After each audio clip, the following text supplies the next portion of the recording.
سره بیا بیع سلام جایز ده، چونکې دا د ټیم سیز وي نو ځکه په دې کې د لیکلو مسله نه الله د لیکلو حکم کوي چې معاملات تاسو کوئ نو تاسو ولیکئ. تمام مفسرین حضرات چې ګوري نو هر یو به دا مسله ذکر کوي چې د لیکلو دا مسله استحبابي ده، مستحب دی لیکل. بنیادی اسلام کې فیصلې دپاره دوه ټکي وي، د دوه کسانو اختلاف وي نو اول مدعی باندې گواهان لازمی وي. ته په دې خپله مدعا باندې گواهان پیش کا، او چې د مدعی گواهان نه وي نو بیا مدعا علیه به قسم خوري. اسلام کې دا دوه خبرې دي ټوس، بس په دې فیصلې. او دا لیکل چې کوم دی دا یو مستحب مرتبه ده. بالفرض یو مسله کې لیکل شوي دي نو په دې باندې صرف اطمینان پیدا کیږي، خو فیصله په لیکلو نشي کولی. په دې صرف اطمینان پیدا کیږي او لیکل اطمینان پیدا کو، د دې نه بعد فیصله چې کیږي هغه قانون باندې به کیږي چې مدعی به گواهان پیش کوي او مدعا علیه دا به چې کوم دی قسم خوري. زیات حضرات داسې وي چې هغوی خپل اسلامي تاریخ نه خبر نه وي، نو دا خلک دوکه ورکوي په دې باندې چې ګینې تاسو د دنیا د تعلیم نه خبر نه یې، او سکولونه دي چې کم دی او کالجونه دي او د دنیا هنرونه دي دا ګینې غیر مسلمو شروع کړي دي. دا تمام په غلطه دي. د دې بنیادی چې کم دی ایجادونه دا مسلمانانو کړي دي. لہذا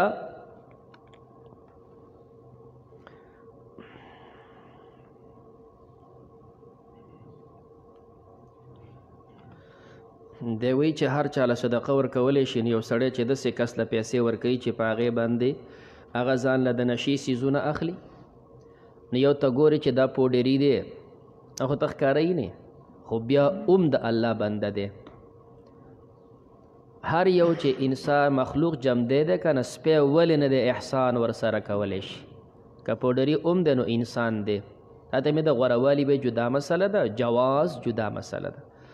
دویم فقه کې تا مسله ویلې ده چې ته یو سړي سره احسان کوي او هغه سړی وروسته په دې پیسو باندې روانۍ کوي، نو دا روانۍ چې کوي هغې کوي، ته نه کوي. دا وروسته چې هغه روانۍ کوي دا فعل د فاعل مختار وي، هغه پخپله په دې کې مختار دی، هغه ګناهګار دی، ستا د هغې سره څه کار دی. غوروالی چې کوم دی جدا سیز دی او جواز جدا سیز دی. دی فرمایي که طالب دا چې کوم دی سید او هاشمي د هغه ته زکات ورکولی شي نو نشي ورکولی. مختصر ټکی دا دی. فقه کې چې کوم دی شریعت مسله ده چې هاشمي زکات نشي اخیستلی. بیا فقه کې ته دوه وجه او علتونه ذکر کوي. یو وجه دا ذکر کوي شي چې دې هاشمیانو سیدانو ته به خمس الخمس ورکېدی شو، نو ځکه به زکات نه ورکو. دویم وجه ذکر کوي شي چې زکات اوساخ الناس دا د خلکو د مال خیرې وي، او خیره چې کم دی د نبی علیہ السلام خاندان ته به نه ورکې د وجې د عزت نه. بنا په اول علت سره چې هاشمیانو ته زکات نه ورکو په دې وجه باندې چې هغوی ته خمس الخمس نه میلاوېده. اوس هغوی دپاره خمس الخمس خو نشته، نو پکار ده چې زکات ورکړی شي. او په دویم علت باندې چې دا اوساخ او خیرې دي، نو څنګه چې زکات هغه زمانه کې خیرې او نه اوس هم خیرې دی، بیا پکار ده چې نشي ورکولی. دا دوه علته هدایه کې ذکر دي. فتوا دیوبند کې مولانا عزیز الرحمن صاحب هغه فتوا چې کم دی په دې باندې دا دواړه قول هم ذکر کړي، او بیا فتوا په دې ده چې هاشمي ته زکات نشي ورکولی. بهر کې ډېر تپوسونه ځکه مه کوه چې ګوره بیا درس کې مسلې پاتې کېږي. ښه جي، نو مسله مو دا ذکر کوله چې الحمدلله تپوسونه زما څه مسله نه وي، دا به خو بیا ټیم پې خرابېږي که نه. حضرت شیخ به هم دا درس کې موږ ته به چېره تپوسونو پابندي ټیم خراب نه شي. اخیره کې چې کوم دی بیا به چې اوس تاسو تپوسونه کوئ، تاسو ته چې کوم دی اوس زه به ناست یم چې تاسو څه وایي، خو درس کې چې کوم دی بیا ټیم مسله وي. ښه جي، مسله مو دا ذکر کوله چې لیکل دا مستحب دي، فیصله د گواهانو ده، او یا چې کوم دی منکر وي هغه دپاره قسم. دا بنیادی شریعت دی. خبره مو دا ذکر کوله چې کوم د لیکلو د لوستلو تعلیم دی، نو بنیادی په دې کې کردار دا د اسلام دی. ته وګوره لومبنی چې قرآن مقدسه کې آیت نازل شوی ده، نو لومبنی آیت د لیکلو ترغیب ده، اقرأ باسم ربک الذي خلق. بیا وروسته فرمایي علم بالقلم. د قرآن لومبنی آیت او لومبنی تعلیم دا د لیکلو دی. لیکل خلک د اسلام او د شریعت نه زده کوي. دویم مدینه منورې ته نبی کریم علیه السلام چې هجرت کړی دی نو د ټولو نه لومبنی صورت هغه صورت بقره ده او په صورت بقره کې د ټولو نه اوږد آیت هغه دا دی او په دې کې د لیکلو مضمون دی. لیکل د اسلام ایجاد دی. پخوا دومره لیکل نه و. مکه مکرمه دا یو بنیادی ښار دی او په ټوله مکه کې دغه موقع باندې چې قرآن نزول شروع شو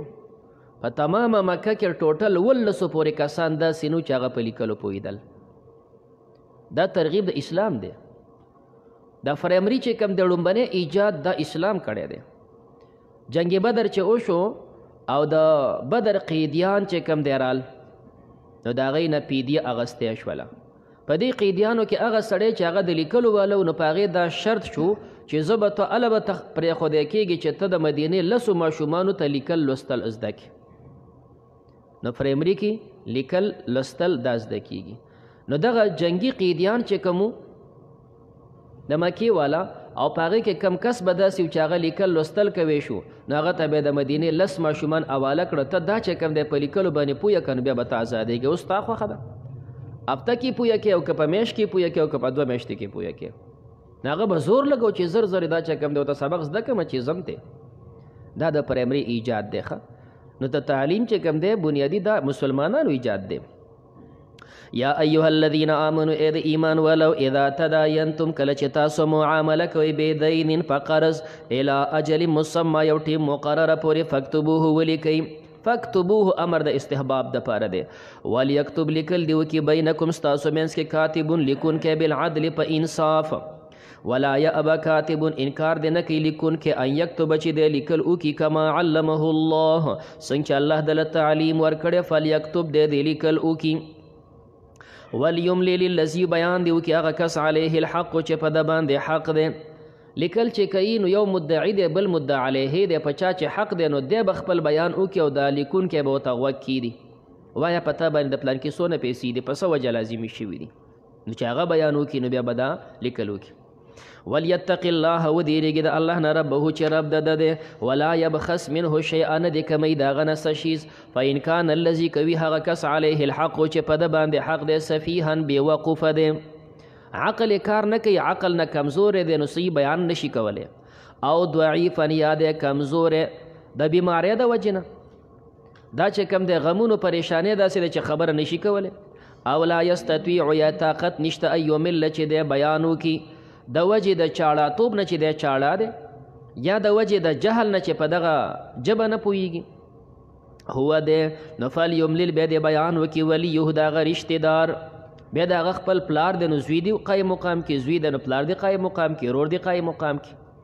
بالعدل په انصاف واستشهدوا تاسو گواهان ونیسئ شهیدین دوه گواهان من رجالکم د سړو ستاسو نه فان لم یکونا رجلین که نه دوه کسان سړي فرجل بیا به یو سړی ګواه کوي وامرأتان او دوه ښځې ممن د هغې نه تر دوونه چې تاسو راځي من الشهدای د ګواهانو نه بیا د یو سړي په ځای باندې دوه ښځې تاسو دا قایم مقام کوي دا دوه ښځې د یو سړي په ځای قایم مقام ولې شوي الله په خپله وجه ذکر کوي ان تضل احداهما که ایر شي د یوې نه خبره خطا شي ځکه د ښځو نه ایر زیات وي فتذکر نو ته بیات کې احداهما الاخرى دا بله د یوې نه خبره خطا شوه دا بله ورته یاد کړي ګوره تا ته یاد نشي موږ پلاني کیس کې چو نو دا دوه ښځې قایم مقام د یو سړي شوي فقه کې تاسو مسله دا وایي یو چې کوم د حدود دي نو په دې کې صرف د سړو ګواهي دا د ښځو ګواهیانې دا پکې معتبر نه په حدود کې د دوی ګواهي معتبر نه ځکه قرآن مقدسه کې منکم ټکی به سره ذکر کېږي څلور ګواهان منکم د سړو نه رجال نه عام معاملاتو کې بیا د ښځو ګواهي دا معتبر ده خرڅول دي اغستل دي معاملات دي نکاحونه دي قسمونه دي په دې کې د سړو خبره معتبر ده او د ښځو خبره ګواهي معتبر ده خو دا دوه ښځې قایم مقام د یو سړي وي ممن د هغې نه تر دوونه چې تاسو راځي من الشهداء د ګواهانو نه چې کوم ستاسو خوښ وي ان تدویل احداهما فتذکر احداهما الاخرى ولا یأبا الشهداء انکار دی نه کوي ګواهان اذا ما دعو کله چې دی راوبللی شي ګواهانو ته ویلی شي نو ګواهان دی راځي بیا د دوی انکار نه کوي که چېرې داسې وي چې د په کاروبار باندې اثر نه پرې باسلی کېږي نو بیا به دا ګواه پیسې نه اخلي او که داسې وي چې د هغه په معیشت باندې اثر وي دا دیړی مار دی دیړی کوي او ته ورته راشه ما لګوي وکړه نو زما چې دیړی قضا کېږي نو چې ته بوځې بیا به دغه دیړي وله ورکې ولا تسأمو او تاسو مستړي کېږئ منځان ته بوج مه جوړوه ان تکتبو چې تاسو ولیکئ صغیره ورکوټې خبره او کبیره یا لویه خبره الی اجله د خپل ټیمه پورې که ورکوټې معامله ده او که غټه معامله ده ولیکه ذالکم دا اقسوت عند الله دا د انصاف خبره ده الله په نس و اقوم دا ښه قایمونکې د لشهاده دپاره د ګواهې لیکل دې کړي نو ګواهانو ګویي وکړه هغه لیکلو سره برابر نو دا لیکل او ګواهان چې برابر شي نو ښه اطمینان یې پیدا کو و ادنا او قریبه د الله ترتابو چې تاسو به بیا شک نه کوئ په دې کې الا ان تکونه مګر دا چې وي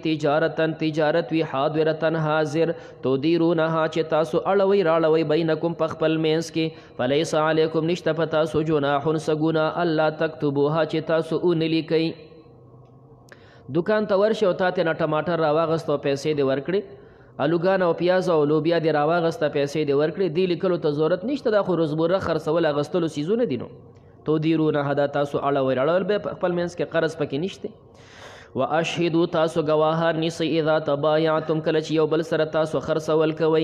ولا یضار کاتب دا صیغه د معلومې ویلی شي او صیغه د مجهولې ویلی شي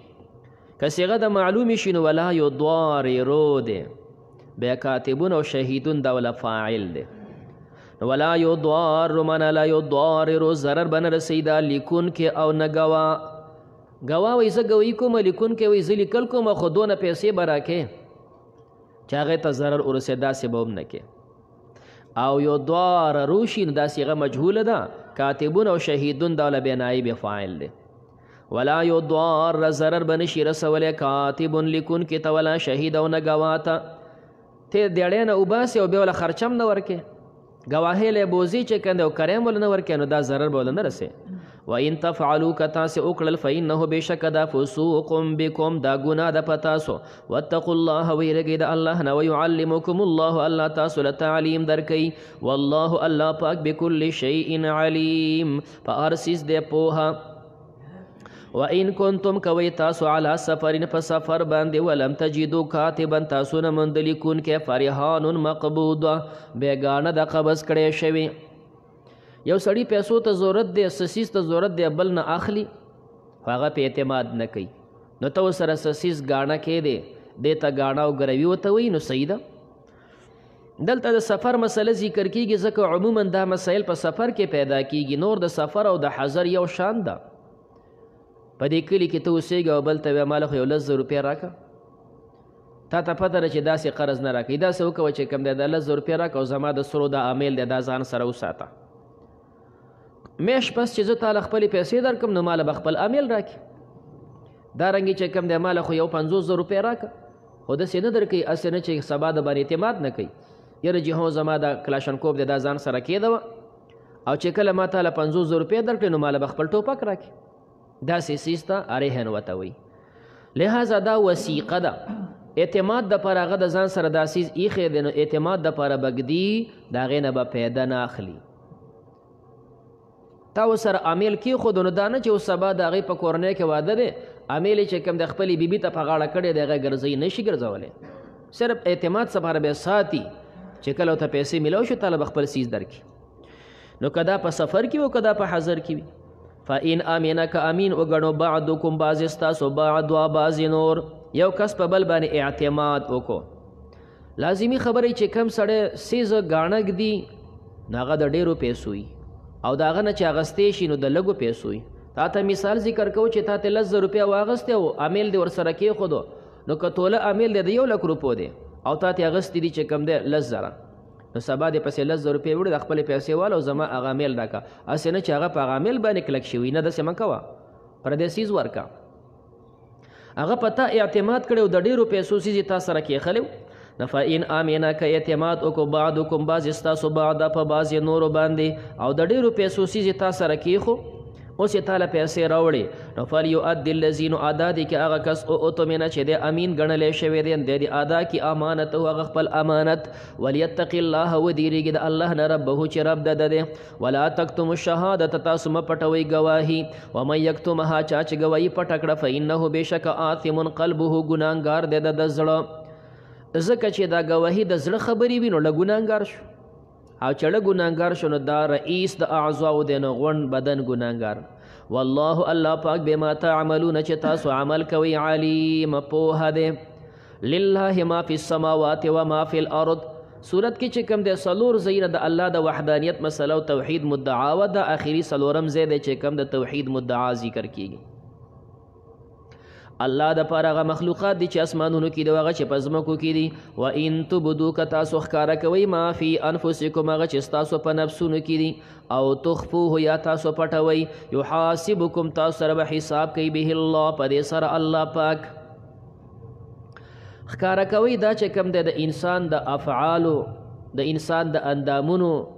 چې کوم کارونه دي هغه په ښکاره باندې کېږي او څه څیزونه داسې وي چې هغه انسان پړه کې پټ وي هغه ښکاره د عمل سره تعلق نه وي کفر دی دا پټ څیز دی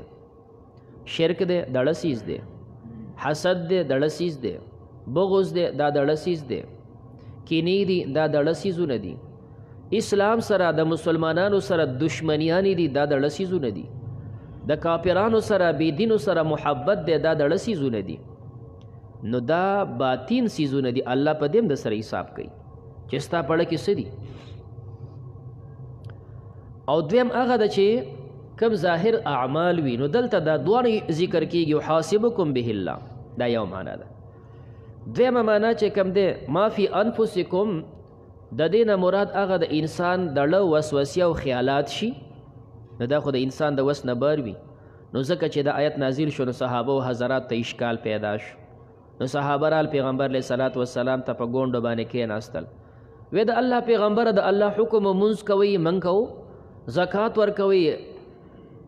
جهاد کوئ انفاق کوئ دا زموږ د وس کارونو من کول الله فرمایي ان تبدو ما فی انفسکم ستاسو د نفسونو په خیالاتو به م تاسو سره حساب کوم دا خو زموږ د وس نه بار دي انسان پړه کې مختلفې وسوسې راځي مختلف خیالات راځي نو چې په دې را سره حساب کېږي خو نو دا ورته ګران شو د پیغمبر علیه صلات وسلام ته وفرمیل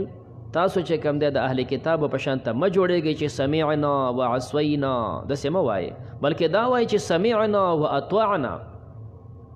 الله ستا حکم مو واورېدو اطاعت هم کو بس صحابه وویې د الله پیغمبره چې تاسو یې موږ ته منظور سمعنا واطعنا دا خو د صحابو د نبی علیه السلام یو منظر الله وړاندې آیت کې دا منظر ذکر کوي چې ګورم د پیغمبر علیه السلام ملګري څنګه خلک دي که دا ګرانې خبرې او که اسانې وي دې غونډو ته غاړه کېښوله نو بیا دا چې دړه وساویس دي خیالات دي نو بیا دا منسوخ نو دویمه ترجمه کې بیا دا منسوخ ناسخ مخکې آیت دی فیغفر لمن یشاء بخنه کوي چاله چې خوښه شي ویعذب من یشاء عذاب ورکوي چاله چې خوښه شي والله علی کل شیء قدیر الله په هر شي قدرت والا دی آمن الرسول پیغمبر علیه السلام او صحابه او حضراتو چې په کم اطاعت باندې اقرار وکړو الله د هغې تذکره کوي ایمان راوړي پیغمبر علیه السلام بما انزل الیه هغه چې نازلیږي نبی علیه السلام ته من ربه طرفه د خپل رب نه والمؤمنون او مؤمنان هم ایمان راوړي کلون دا ټول آمن بالله ایمان راوړي په الله باندې و ملائکته او په فرشتو د الله باندې و کتبه او په کتابونو د الله و رسوله او په رسولانو د الله لا نفرق منګه جدای نه کو بین احد من رسوله په ما بین یو د رسولانو کې دلته عدم تفریق د ایمانیاتو مسله وزګه خو ذکر کیږي آمن الرسول نو ایمانیاتو کې موږ تفریق نه کو وقالو ویدوی سمعنا موږ واورېده و اطوعنا موږ تابعداري کوو دا د هغوی هغه ښایسته صفتو چې سمعنا و اطوعنا غفرانک دا چې کنه مفعول د فعل مقدر د پاره ویلی شي اغفر غفرانک یا الله پاکه من وبخه چې کنده ستا په بخنې سره او دا اولا ترکیبي وجه دی کله چې مصدر مضاف شي مفعول ته نو دا مفعول مطلق ګرځول دا غوری سبحانک نو دلته مفعول مطلق ګرځول نسبح سبحانك نو دلته غفرانك من اغفر غفرانك او څوک یې مفعول ګرځوي د فعل مقدر دپاره نطلب غفرانک الله موږ ستا بخښنه غواړو چې موږ وبخې ربنا ای رب زمونږ و الیک المصیر او تا ته به زمونږ رجوع وي نبی کریم علیه الصلاة والسلام چې معراج ته تللی الله پاک خصوصي تحفو کې چې کوم ورکړي دي نو 3 تحفې ورکړي دي یوه تحفه د سورت فاتحې ورکړې شوې ده او بله تحفه چې کوم دی د سورت بقرې آخري آیتونه آمن الرسول دا آخري آیتونه نبی علیہ السلام ته په معراج کې تحفه ورکړې شوې ده او درېمه تحفه ورکړې شوې ده الله ورسره وعده وکړه چې ستا امتیان چې مشرکان نه یې شرک یې نه یې کړی نو بخم بدله چې صرف د شرک سره را نشي نور که هره خطا سره راشي زما پزیلي نو زه بیا دله وبخم معاف بیا کم هغه خصوصي تحفو کې یو د صورت بقرې آخري آیتونه دي او الله ورسره دا وعده وکړه چې دا بنده څه وایي نو الله وایي دا به در کوم دله نو چې بنده وایي غفرانک الله ما وبخي الله وایي ومې بخلې ربنا و الیک المصیر لا یکلف الله نفسا تکلیف کې ناشي الله پاک یو نفس الا وسعها مگر د هغې د وس مناسب لها د دې نفس دپاره ما هغه دي کسبت چې هغې کسب کړی وعلیها په دې نفس باندې مکتسبت هغه دي چې دا کسب کوي ربنا ای رب زمونږ لا تؤاخذنا منیسې مونږ ان نسینا که هیر شي زمونږ نه مونږ نه کومه خبره هیره شوله نو په دې مو منیسي او اخطأنا یا مونږ خطا شو نبی کریم علیه السلام فرمایي رفع عن الامة الخطأ والنسیان وما استکرهوا امت په دې باندې ګناهګار نه دی چې کومه خبره دوی نه هیره شي یا خطا شي او یا په دوی باندې اکراه وکړی شوله نسیان او د خطا منځ کې بیا فرق یو سړي نسیز ییر دی او سکار وکړی شو روجه ده چې کوم د استانه یېره وه اوبه دې اوس کلي خوراک دې پکې وکړو نو پیغمبر علیه السلام دغه شانې کس ته فرمیلي انما اطعمک الله واسقاک الله په تا خوراک او څښاک وکړو په دې روجه نه ماتېږي البته مونځ کې په نسیان سره او په یره سره خبرې کول په دې بیا مونځ ماتېږي فقه کې تاسو وایي په مونځ کې حالت مذاکره شته او په روجه کې حالت مذاکره نشته نو ځکه هلته نسیان په مانځه کې معتبر نه دی او په روجه کې معتبر دی او خطا په صورت کې ګناهګار نه وي خو نور به پې عمل خرابېږي قضا به راوړي یو سړي ته روجه ښه یاده ده خولې ته اوبه اچولې نو خطا شو بې تېرې شولې نو ګناهګار نه خو روجه دې ماته شوه بیا قضا راوړي ربنا ای رب زمونږ ولا تحمل علینا مبارې په موږ باندې اسرا بوجونه کما حملته لکه څنګه چې تا بار کړي علی الذین په هغه کسانو من قبلنا چې مخکې زموږ نه وو د دې بوجونو نه مراد ګران ګران احکام دي په دغه اهل کتابو باندې یو قول موافق چې کم دی 50 منځونه خو دا مفسرینو ذکر کړي دي صحیح روایتو کې احادیثو کې داسې نشته د څه روایتو نه معلومیږي د 2 منځونو اثبات معلومیږي خو مفسرین ذکر کوي چې په دې باندې 50 منځونه دا ګران عمل دی همدارنګې ویلی شي د زکات په دې باندې 4مه حصه ونو دا ګران عمل دی دارنګې چې کومه کپړه پلیته شي نو په انځلو نه پاکېږي دا به کټکیې ان تر دې پورې څه روایت ابو داود نه معلومیږي چې بدن پلیت شي نو دا به کټکیې جلد احدهم نو څه روایتو کې راغلي جسد احدهم جسد نبی آلته په هغه خپل ځای باندې 2 قول دی او تحقیق پکې چېرې دا جسد هم کټ کو که نه صرف جلد سرمن کټ کېدله کپړه کټ کېدله خو بیا چې ستا کپړې دي نه وي او هغه د نه پلیتې شو هغه ځای به کټ کړې نو څونه بدنومه ښکاري همدارنګې خطا او ګناه وکړي په دروازه ته لیکلی شوي دا خطا دې کړې ده همدارنګې د توبې صورت تاسو اوله پاره کې وې د موسی علیه السلام ملګرو شرک وکړو نو فقتلوا انفسکم توبې دا وه چې تاسو خپل ځانونه قتل کړئ څومره ګرانه خبره ده زموږ په شریعت کې دا غونډې مسلې الله اسانې کړې کما حملته لکه څنګه چې تا بار کړي علی الذین په هغه کسانو من قبلنا چې زموږ نه مخکې ربنا ای رب زموږ لا تحمل مبارې چې کوم دی ما لا طاقت لنا به هغه چې زموږ پې طاقت نه وي واعف عنا موږ ته معافي وکړي واغفر لنا موږ ته بخښنه وکړي وارحمنا په موږ رحم وکړي انت مولانا ته زموږ مولای فانصرنا موږ له امداد راکړي علی القوم الکافرین په قوم کافرانو بسم الله الرحمن الرحیم سورة آل عمران سورة آل عمران د مخکې صورت سره مناسبت آخر د صورت کې دعا وا فانصرنا علی القوم الکافرین، الله موږ له امداد راکې په قوم کافرانو باندې. دا غلبه په کافرانو باندې کله چې کوم د حجتن وي او کله سیفن وي، معنا کله لسانن وي او کله سیفن وي، کله دلیل په جبه باندې غلبه شي او کله د تور او د جهاد په شکل باندې. دا دوانه غلبې دلته ذکر کیږي. وفد د نجران راغلی دی، نبی کریم علیه السلام د هغوی سره خبره کړې ده، نو دا غلبه د حجتن. د بدر واقعات ذکر کیږي، دا غلبه د سیفن. گویا الله وی ستاسو چې کوم د سوال مې دله قبول کو، نو صورت آل عمران کې قبول د سوال دی. یا د اول صورت سره مداسې وی ایاک نعبد، صورت فاتحه کې دو الله ستا عبادت کو. نه په صورت بقره کې ولا نعبد البقره، د غواګانو عبادت نه کو لکه څنګه چې یهودیانو کو. او د دې صورت مضمون به ذکر کیږي ولا نعبد آل عمران، د عمران د خاندان عبادت نه کو کما عبدت النصارى، څنګه چې نصرانیانو د حضرت عیسی او د حضرت مریم عبادت کو د خاندان د آل عمران، نو موږ به داسې نه کو. دا صورت چې که د مسما دی په صورت آل عمران، ځکه دی کې د بزرگ د خاندان د عمران تذکره ده چې مریم ده، د هغې مور ده، د هغې بچی دی. د دې صورت ابتدا تقریبا 80 آیاتونه دا یو موقع سره نازل شوي دي. پیغمبر علیه صلات وسلام خواته نصرانیان وفد رالی، وفد د نجران ورته وی. مختصر واقعه دا وه، پیغمبر علیه صلات وسلام د مازدیګر مونځ کړی دی او جومات کې تشریف فرما دی. دغه موقع باندې دا نجران چې کوم دی علاقې یو لوی جماعت دی د نصرانیانو د دوی وفد رالی.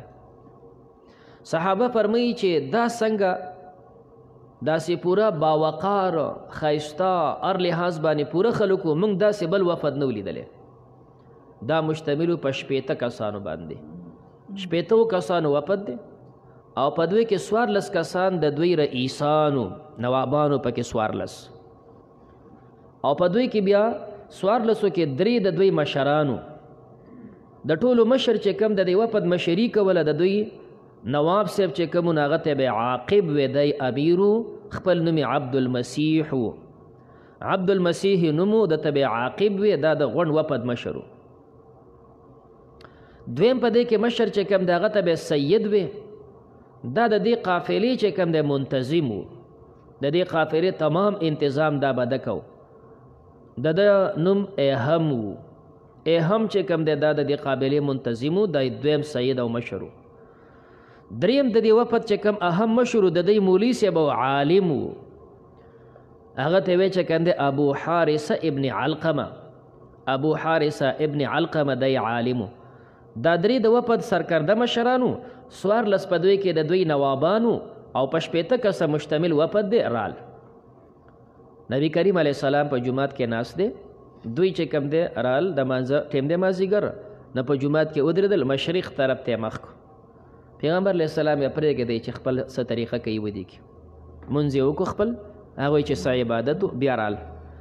نبی علیه السلام خواته کېناستل او دا مشرانو سره مخامخ شول او مباحثه شروع شوله. پیغمبر علیه السلام ورته وی اسلمو، اسلام راوړئ. دوی ورته وی اسلمنا قبلک، موږ ستا نه پخوا اسلام راوړی، ته اوس مسلمان خبرې کوي او زموږ نیکونه مسلمانان، موږ پخوا اسلام راوړی. نبی کریم علیه السلام ورته وفرمیل کذبتم، دروغ مو ووی، ستاسو اسلام په کوم ځای کې دی؟ تاسو دروغ وی چې کوم دی چې تاسو د صلیب عبادت کوئ، ولې تاسو د کراس ته سجدې نه لګوئ؟ نو چې کراس ته سجدې لګئ نو څنګه تاسو اسلام راوړو؟ دروغ مو وی، تاسو عیسی علیه السلام ته د الله زوی نه وایې، او چې د الله زوی ورته وایي نو څنګه چې کوم دی تاسو اسلام راوړی دی. داسې یو خباستونه بیان کړو. نو دوی ورته وی چې کوم دی ولی عیسی علیه السلام چې د الله زوی نه دی، نو هر انسان د هغې دپاره مور او پلار وي. د عیسی علیه السلام مور شته، پلار یې نشته، نو پلار یې څه شو؟ دنیا کې چې موږ ګورو هر انسان پلار وي، د عیسی علیه السلام پلار څه شو؟ خو پته لګي چې پلار یې الله دی که نه. نبی کریم علیه السلام بیا دلایل شروع کړو. وی الله خو هغه ذات دی چې کوم دی چې هغې باندې حیات او موت نه راځي. الله دقه یو حی ذات دی، دا عارضي احوال نه راځي. عیسی علیه السلام خو نو پیدا نه شو، ولې څنګه الله شي؟ عیسی علیہ السلام خوراک نه کوي، اسکاک نه کوي، الله خو خوراک او اسکاک نه کوي. عیسی علیہ السلام ولې خوب نه کوي، الله خو خوبونه نه کوي. عیسی علیہ السلام ته صورت او شکل چې کنه د مور پر رحم کې نه دی ورکړی شوی، الله پاک ته خو څوک صورت نشي ورکولی. د عیسی علیہ السلام نه ډېرې خبرې داسې دي چې د هغه په علم نشته، د هغه نه پناه د الله نه څه شی پناه کیدی شي. جو دوی لاجواب شول،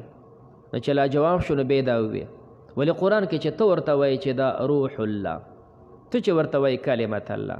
تاسو مو ته قرآن کې داسې وایي چې د الله روح دی، نو چې د الله روح دی نو څه شو، نو الله نه شو. الله جل جلاله اتیا آیتونه راولېږلو او د هغې جواب هم وکړی شو، د متشابهاتو تذکره هم وشوله. بیا د دوی سره چې کم دی مباهلې ته خبره ورسېدله، خو دوی مباهلې ته تیار نه شول. وروسته تفصیل را روان دی، بیا ورسره مصالحت وشو. دوی منت کو چې موږ سره مصالحت وکړي. پیغمبر علیه الصلاة والسلام سره مصالحت وکړو چې په کال کې به تاسو 2000 جوړې کپړې مسلمانانو ته ورکوئ، 1000 جوړې 6 میاشتې پس، بیا 1000 جوړې 6 میاشتې پس. نو الله پاک اتیا آیتونه راولېږلو، د دې خلکو احوال هم ذکر کړي او د عیسی علیه السلام چې کوم دی د هغه د مور، د هغه د نیا، د هغې احوال بیانېږي. الف لام میم، الله عالم دی په معنا د دې حروف. الله پاک لا اله نشته لایق د عبادت الا هو مگر د الله دی. الحی القیوم جم دی د قایم ذات دی. سر روایتو کې داسې دی چې الله لا اله الا هو الحی القیوم و الهکم اله واحد، دا اسم اعظم دی. نزل علیک الکتاب، نازل کړی دی پتا باندې کتاب بالحق، په حق سره مصدق تصدیق کوونکی دی لما د هغه کتابونو بین یدیه چې دی نه مخکې و. وانزل التورات والانجیل، الله نازل کړی تورات او انجیل من قبل پخوا، هدى للناس، دا هدایت د پاره د انسانانو. وانزل الفرقان، او نازل کړی الله پاک فرقان، دا د قرآن صفت دی. الله قرآن نازل کو، انزل ذکر کوي معنی لګ لګ،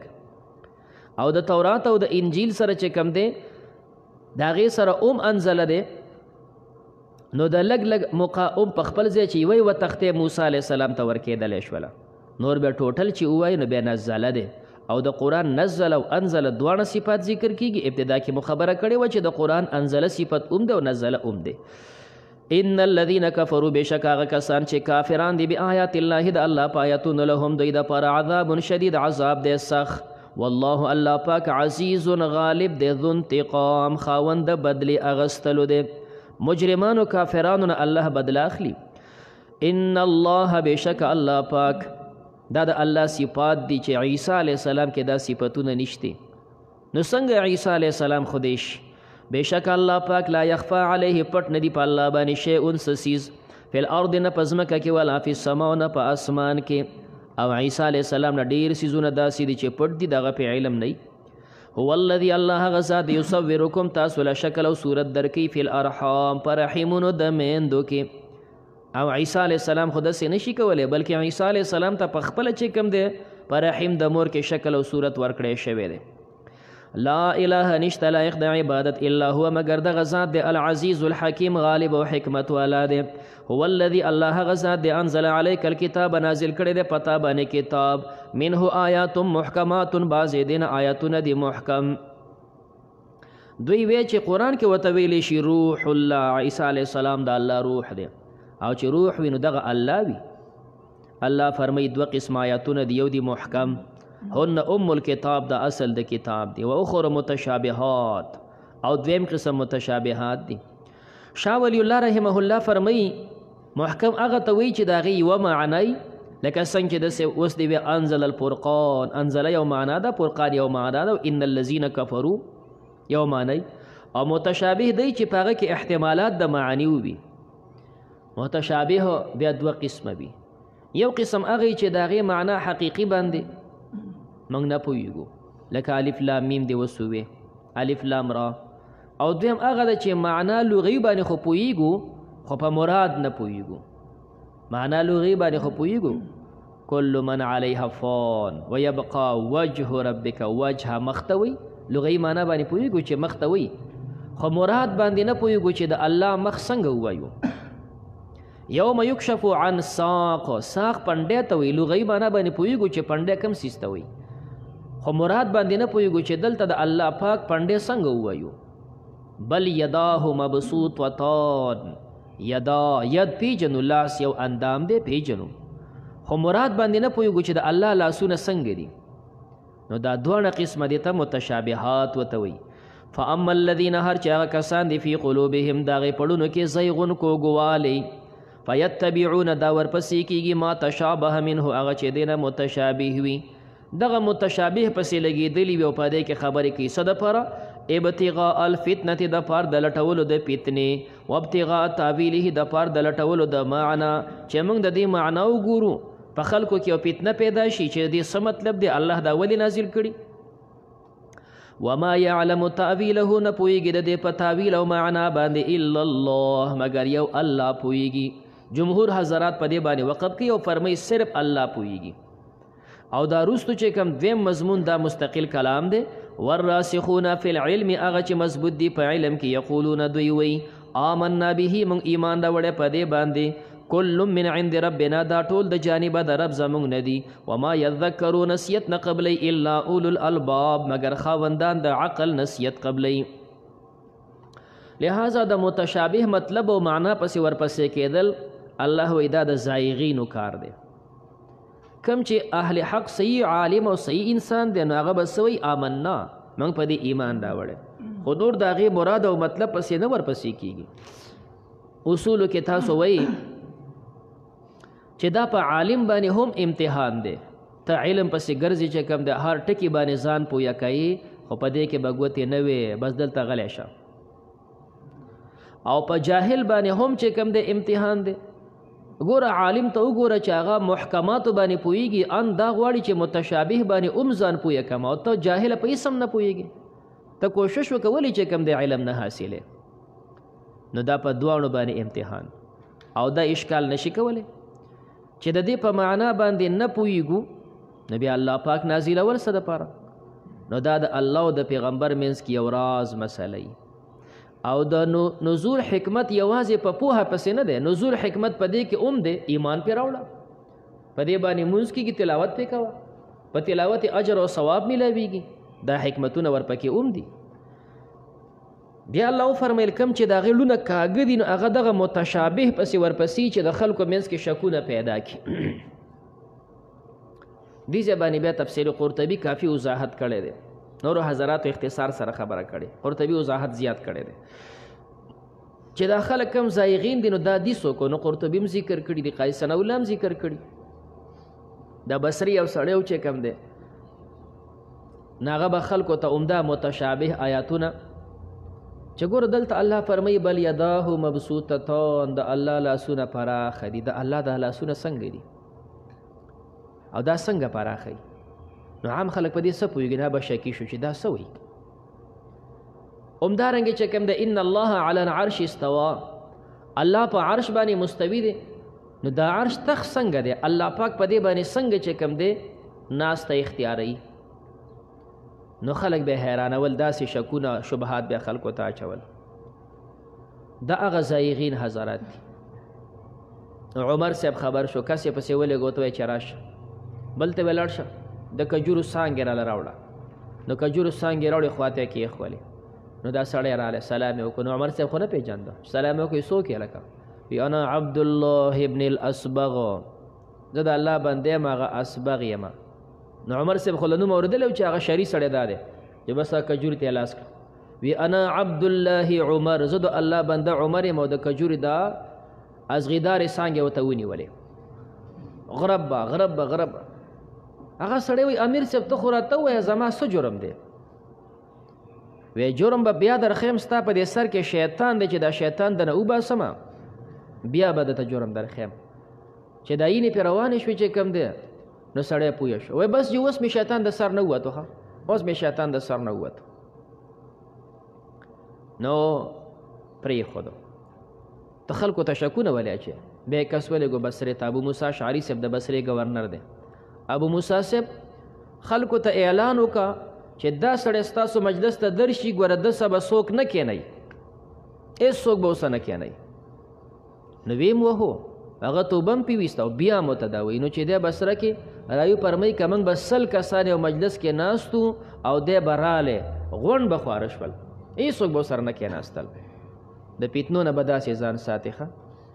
ده به خلکو ته متشابهاتو کې دا شکونه اچول. هره زمانه کې دا خلک وي. ستاسو د پوهې دپاره مثال درته ویم. یو ځل چې کوم دی زموږ رشته دارو باجوړ کې ناغې ختم کړی و. نو زه لاړم هلته. نو نور رشته دار هم راغلي چې کوم دی نو هغې تله ختم له ما ته پته وه چې هغه خلک کاږه دي، دا مکروه شانې خلک وو. نو ما هغې ته ویې زه به هلته بیټه کې کښېنم او بس دا ماشومان د جینکو ختم و، تاسو لاړ شئ چې کوم دی هسې هم د جینکو مسله ده. سړي راځي چې کوم دی بیان ته سړو ځای بیلو د ښځو بیلو، خو ما چې دا سړي صحیح خلک نه دي، څه بکواس به کوي او چې هلته زه ناست یم او دوی بکواس کوي چې کوم دی نو بیا که چپ کېږي نو شیطان اخرس ورته ویلی شوی دی، او چې نه چپ کېږي نو بیا به وایي چې شر پیدا شو. نو د هغې نه ښه دا ده چې څه به نه اورم، زه به بیټک کې کښېنم او دوی دلته خپل هر څه چې کوي، خو زنګ مسله خو خورځې وي چې کوم دی جینکې دي چې بس فراغت به وشي. یو بل مولانا صاحب و هغه کلک وي نه ځو، نو لاړو. نو ما هغه ته ښه چاته ځان مه ښایه، بس داسې پروګرام چې و نو یو سیټ ته پنډال کې هلته کېناستو. جو په دې کې چې کوم دی تقریرونه شروع شول. نه یو چې راوخته منبر ته چې کوم دی وی قال الله تعالی بلغوا عني ولو آیه. الله داسې وایي چې بلغوا عني ولو آیه. هغه بل غلی شانتي اوس کونډه خدای دې وبه دا چې کوم دی آیت نه دی، حدیث دی. نو بیا پسې وروستو ماشومانې جینکې وې، نه هغه یې راوستې. وی دی چې کوم دی سوال و جواب کوي، تاسو دا واورئ. نو هغه یو ماشوم هغه بلې ته وایي چې ته څوک یې؟ نو هغه ورته وایي زه مسلمان یم. نو وایي مسلماني څه ته وایي؟ بله ورته وایي مسلماني دې ته وایي چې الله مني. بیا ورته وایي چې الله چېرته دی؟ نو هغه بله ورته وایي چې الله په عرش دی. زایغین دې ته وایي ښه. بېوقوفه چې الله پاک په عرش باندې تا نعوذ بالله د جسم په شانته کېنو، نو دلته به بیا ته کې دلته به څوک بیا تا خو جسم کو خو دې په عرش کېنو، نو بیا به دلته څه کې؟ بیا خو دا ستا دلته بیا ته ناستې چې څه کې ده بل ته به کې دلته. نو دې ته متشابهات وي. اوس هغه ماشومه چې هغه راغلې په خپل مونځ هم نه پوهېږي او ته هغه ته داسې خبرې ورښایي چې کوم دی صرف د شر او د فتنې دپاره. زموږ سره بچیان سبق وایي چې کوم دی منځونه ورته ښیو، کلمې ورته ښیو، دا چې کوم دی هغه په دې څه پوهېږي. منځ ورته زده که، کلمې ورته زده که، زیات نه زیات د قرآن کریم سیده ساده ترجمه ورته زده که، صورتونه ورته زده که، بچي په دې پوهېږي. بیا چې کوم بچی غواړي زه علم کوم، نو بیا ورته وایي ته اوس مدرسه کې سبق وایه، زه ته هغه اهم څه مسایل وښیم. نور بیا دا د علمي خبرې چې کوم دی کتابونه ووایي، علم وکړي، نو بیا په دې خبرو پوهېږي. خو عام خلک په دې خبرو نه پوهېږي، نو ځکه دا به ورته نه وایي. دا چې ورته ښایي څه دپاره؟ صرف د خلکو د شک پیدا کولو فتنې دپاره. دا هغه فتنې والا خلک. نو عمر صاحب ورته چې کوم دی د کجوري دا څانګه ونیوله، وایي ستا په دې سر کې شیطان دی. نو دا هغه دي چې کوم د فتنې پسې ورپسې وي، نو بیا به دې نه ځان ساتې. کتاب الفتن به چې کوم دی احادیثو کې بیا ووایي. دنیا کې داسې فتنې خوري کنه، یو سړی وایي زه ورځم دا خلک ډېر قرآن بیانوي، ډېر ښه خلک دي. دا خو داسې وایي چې موږ صرف قرآن منو، صرف حدیث منو، بل اسم نه. څونه ښه خلک دي. وګوره پام کوه،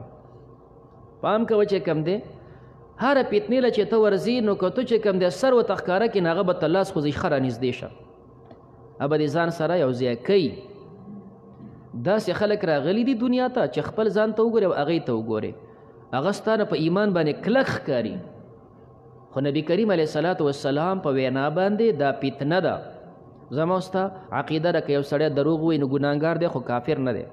مونځ د نه قضا شو نو ګناهګار خو کافر نه. د خوارجو د معتزلو دا په ایمان څنګه کلک وایي چې مونځ د نه قضا شو د ایمان نه ووتې، دروغ دی ووایي د ایمان نه ووتې، حرام دی وخوړل د ایمان نه ووتې. څونه په ایمان کلک دي. خو شریعت کې ورته څه وایي؟ فتنه ورته وایو، فتنه ورته وایو. دا زموږ اسلام دا طریقه اعتدال نه دی. نو ځان به خلکو داسې ښه کلک شو کوي، خو ګوره پام کوئ چې داسې فتنو کې را نه شي. وما يذكر نسيت نه قبل الا اولو الالباب ربنا اے رب زمونږ لا تزغ قلوبنا مکه زمونږ لونه بعد اذ هديتنا پس دا غنه چې تا مونږ ته هدایت کو وهب لنا وبخي مونږ ته من لدنک د خپل طرفنا رحمتا مهرباني انك بشکت انت الوهاب طيب خنک ربنا اے رب زمونږ انك بشکت جامع الناس جمع کونکې د انسانانو لیوم هغه ورځ د پاره لا ریب فيه چې په هغه ورځ کې شک نشته د قیامت ورځ ده ان الله بشک الله پاک لا يخلف الميعاد مخالفت نه کوي د خپل وعده ان الذين كفروا بشک هغه کسان چې کافران دي دا چې کوم دی یهود د مدینه دوی په خپل مالونو باندې په خپل اولاد باندې فخر کو پیغمبر علیه السلام جنگ بدر چې واپس شو نو ډېره لویه شاندار کامیابي وه دا یهودیان په بازار د بنو قینقاع کې را جمع کړه او دوی ته دین بیان که ورته وی اسلام ته راشئ ورنه ستاسو حشر به دقه شانې شي لکه څنګه چې د مکې والاو حشر شو دوی ورته وی محمده دوکه نه شي د مکې دا خلک خو سادهګان وو هغوی خو په جنګ نه پوهېدل خو که زموږ سره ستا ورانه راله نو موږ به تا ته د جنګ طریقه در وښیو چې خلک څنګه جنګېږي سبق به درته وښیو زموږ وسایل زیات دي اصلحې مو ډېرې دي مال بچي مو زیات دي الله فرمای ان الذين كفروا لن تغني عنهم هرگز به بچ نه کی د دوی نه د دوی مالونه ولا اولادهم نه دوی اولاد من الله د الله د عذاب نشي اسشه اولئک دا کسان هم دی وقود النار دا خشاک د اور دي کدا ابي آل فرعون دا مشبہ به د مشبہ بو ترو باسی دا ابوهم دا ابل شي حال تا دا ابوهم من حالهم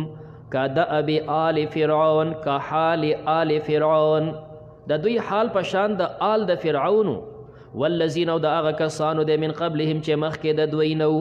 هغه خلکو حال سو کذبوا بآیاتنا غوی تکذیب کړو زمونږ په آیاتونو فاخذهم الله هغه ونیول الله پاک بذنوبهم په خپلو ګناهونو سره نو دقه رنګې دوی دی الله به دویم ګریف وکړي والله الله پاک شدید العقاب سخت عذاب والا دی د اهل کتاب چې وی موږ ډېر پوه یو که زمونږ سره د مقابله راله موږ به تا ته چې کوم د سبق وښیو الله فرمای قل للذین کفروا ووایه هغه کسانو ته چې کافران دي ستغلبون زر دی چې تاسو به کمزوري شئ وتحشرون تاسو به جمع شئ الی جهنم ته وبئس المهاد او دا ډېره بده بستره ده جهنم اور به د بړستنې او د تولۍ په شانه د انسان نه تو وي نو دا بده بستره ده الله فرمایي بدر ته وګورئ دا ستاسو دپاره سبق نو قد کان لکم تاخی سره وستاسو دپاره آیت النشانه فی فئتین په دوه ډلو کې یوه ډله د پیغمبر علیه السلام وه یوه ډله چې کوم دی د عتبه ابن ربیعه وه د ابو جهل ملګري دي مشري عتبه کوله التقطا دا دواړه مخامخ شولې دا په بدر کې فئتون یوه ډله چې دا مؤمنانو د نبي علیه السلام ملګري تقاتلو فی سبیل الله دوی قتال کو د الله په لار کې دا ډېر لږ کسانو دا 314 نواله تر 319 پورې اقوال راغلي دي نو 313 حضرات صحابه دي په دې کې مهاجرین 77 دي اویا پکې مهاجرین دي او د مهاجرینو د مشره جنډه حضرت علی رضی الله تعالی عنه سره وه او یو قول دا دی چې د مشره جنډه مصعب ابن عمیر سره وه خو راجح دا ده چې مهاجرین پکې اویا کسان دي بدر والاو کې او د دوی جنډه د علی صاحب سره وه او انصار چې کوم په دې جنگ کې نو دا 214 کسانو 236 کسان دا انصار دي او د دوی جنډه د سعد ابن عباده رضی الله تعالی عنه سره وه سعد ابن عباده دا د انصارو مشري کوله ټوټل دا 313 حضرات دي د دوی سره چې کوم دی اوخان اویاو مهاجرو سره اویا اوخانو دا سوارلیا دپاره او دوه د دوی سره آسونه سره دوه دي دا یو اس د مقداد ابن عمر رضی الله تعالی عنه دی او یو اس چې کوم دی د مرصد ابن ابي مرصد دی بس دا دوه اسونه دي ورسره او اویاو سره اوخان دي او د دې حضرات سره چې کوم دی 313 حضرات دی او زغري وسره شپږ دانې وسره صرف زغري دي او ټوټل د دوی سره 8 توري دي بس دا د بدر حضراتو وسایلو نو 313 حضرات دي اویا وسره اوخان دي دو سره اسونه دي د حضرت مقداد دی او د حضرت ابو مرصد دی او زغري شپږ سره زغري دي او 8 وسره ټوټل توري دي دا دوی وسایل دي او مقابل کې کافران 1000 کسان دي فی قولین او 9.5 کسان دي فی قولین. د دوی سره چې کم دی اوخان خو د غونډو سره و، بلکې علالې دپاره هم ځان سره ورکړي، نوابانو به علالول، لس اوخان به په دمه دمه علالول. او اسونه دوی سره 100 ورسره اسونه دي. مسلمانانو سره 2 اسونه دي، دوی سره 100 دي. مسلمانانو سره 80 اوخان دي، د دوی د ار یو سره اوخ دی، بلکې زیاتو سره اوم دي. مسلمانانو سره 8 توري دي، د دوی سره ار یو سره توره ده. دا غوی دا وسایلو. او د دې مشرکینو د ټولو مشري چې کوم دی دا عتبه ابن ربیعه کوله. ابو جهل مشهور دی صرف په ضد مشهور په غلطو مشورو کې، نور اصل رئیس د دوی عتبه و. او عتبه چې کوم دی دا سړی رای اوم خیوي، خو بس اخیره کې د ابو جهل په غیرت کې راوستو چې کوم دی نو جنګونو ته مخامخ، ورنه همیشه دپاره به د رایه وه چې هلکه ولې مو جنګې، دا زنګ بچي دي. الله فرمایي دغه دوه ډلې التقطا چې مخامخ شوې د الله دپاره وفي سبیل اخرى کافره یرونهم مثلیهم. 4 ترجمې دلته کوی شي. یرونه کې ضمیر مستتر دا راجع که مؤمنانو ته، یرونه چې قتل دی مسلمانانو هم دا کافران، هم ضمیر بارز کافرانو ته، مثلیهم دا ضمیر کافرانو ته راجع که. نو ضمیر مستتر راجی مسلمانانو ته او بارزین دواړه کافرانو ته. یرونه لید دی مسلمانانو دا کافران مثلیهم دو چند کافرانو، کافران خو زرو خو دوی ته دا غینم زیات ښکاره کېدل. او دویم چې کوم دی هم ضمیر کافرانو ته راجع که او مثلی کې دا ضمیر مسلمانانو ته راجع که. یرونه کته دی مسلمانانو هم دا کافران مثلیهم دو چند خپل. مسلمانانو چې قتل نو دا خو 313 او کافرانو ته په ډبل ښکاره کېدل او په ډبل باندې وو. او دریم مطلب دا دی چې دا یرو کې ضمیر مستتر مسلمانانو ته راجع مه وایه، دا کافرانو ته راجع که. بیا هم 2 ترجمې دي. یرونه کته د کافرانو هم دا مؤمنان، د کافرانو ته دا مؤمنان ښکاره کېدل مثلیهم دو چند د مؤمنانو. الله پاک ته نه داسې ویرول چې دا مؤمنان ورته دو چند ښکاره کړو. نو بیا ضمیر مستتر کافرانو ته راجع دی او دا هم ضمایر دواړه مسلمانانو ته راجع دي. او یا یرونه کې ضمیر مستتر کافرو ته او هم ضمیر مؤمنانو ته او مثلیهم ضمیر دا کافرانو ته. یرونه کته د مؤمنانو او د کافرانو هم دا مسلمانان مثلیهم خپل دو چند. دا مؤمنانو ته دومره ډېر ښکاره کېده چې د کافرانو ته د خپل ځان نه 2 چنده ښکاره کېدل. رأی العین ظاهري نظر. او دا ولې داسې په ډبل ښکاره کېدل انشاءالله وړاندې به وجه راځي. والله یؤید الله مضبوطی بنصره په خپل امداد من یشا چاله چې خوښه شي. ان فی ذلک بشکه په دې کې لعبرة نصیحت دی لاولی الابصار دپاره د خاوندانو د عقل.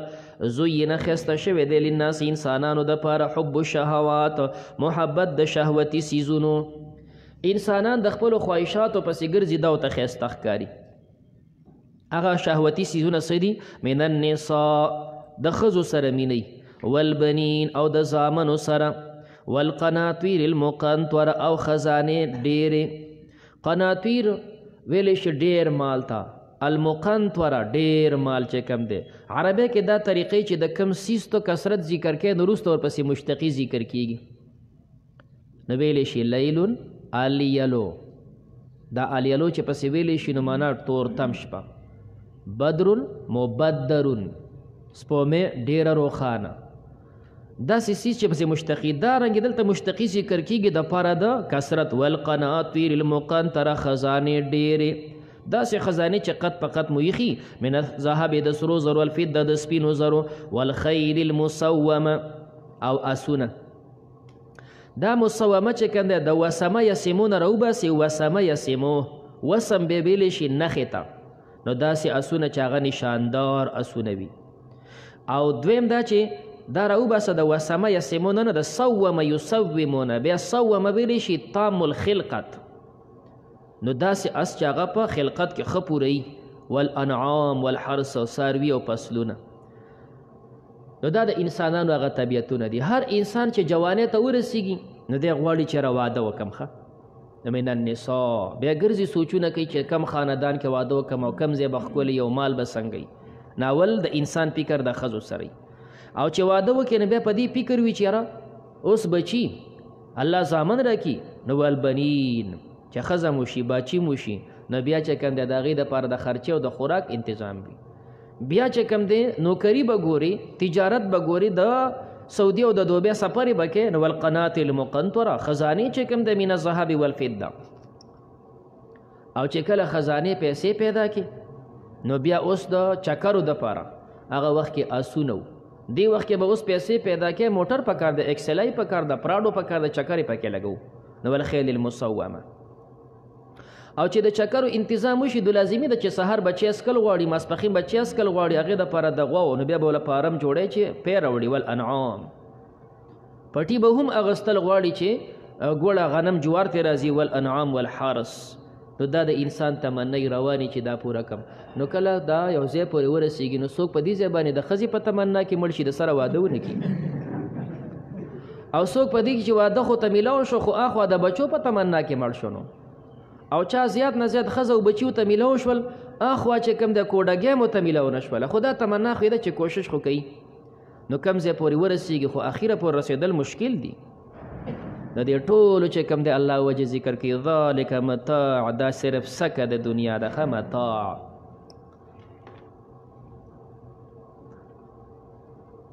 روح البیان 18مه پاره کې یو ځای کې مضمون ذکر کړی دی اسماعی او عالم دی چې کوم دی نو وایي زه په دې ټکو پسې ګرځېدمه چې دا متاع څه ته وایي او دا برکه څه ته وایي په دې پسې ګرځېدم نو بهر چې کوم دی بانډې ته لاړم ګرځېدم به ځکه چې اصل ټکي د بانډو خلکو ته زده د خاریو خلکو ژبه ګډه وډی ځکه چې دا یا خاریه کې د هر قسم خلک اوسېږي نو یو بل څه لغات ګډ وډ شي نو په ګرځېدم د دې لغاتو پسې نو یوې ښځې چې کوم دی خپلې بچی ته آواز وکړو بچیه این المتاع هغه متاع څه شو نو هغه لورې ورته وایي چې کوم دی جاء الرقیم واخذ المتاع وبارک رقیم رالی سپی رالی پوله خره رقیم سپي ته هم وایي واخذ المتاع او متاع یې واغستله او بارکه او بیا لاړ چې کوم دی غر ته وختو هلکه ټکی خو یې واورېده نو پسې ورغی ورې ورته وټکوه هغه نه تپوس وکړو دا جاء الرقیم دا رقیم تاسو څه ته وایي وایي سپي ته یې وایو هلکه دا خو مې هم زده کړو او اخذ المتاع دا متاع څه ته وایي چې د سپي هغه متاع وتښتوله وایي دا متاع چې کوم دی زنانه لوښي اینځي د هغې نه کپړه تاو کړي چې کوم دی دا غوړي په دې کپړې باندې را صفا کړي دا غوړه چیرله متاع دې ته وایو او بیا چې کوم دی بارکه مانه غر ته وتښتېده ښه بارکه دا چې کوم دی ختلو ته وایي زیادت ته وایي نو اوس مې معنا زده کړه چې متاع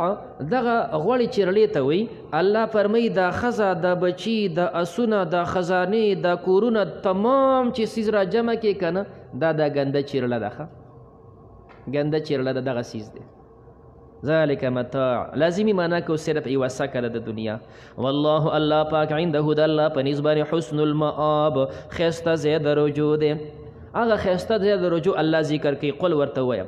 اونبئکم آیا زه نه ښیم تاسو ته بخیر من ذلکم غوره د دې نه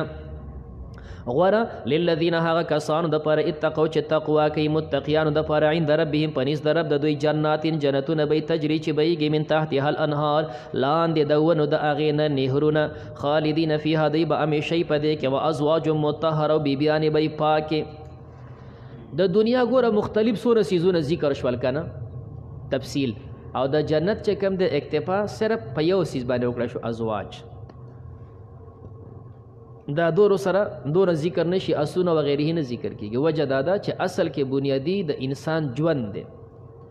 او د ژوند ملګرتیا د بیبي سره چې بیبي ژوند ستا برابري کنه بس دغه ژوند دی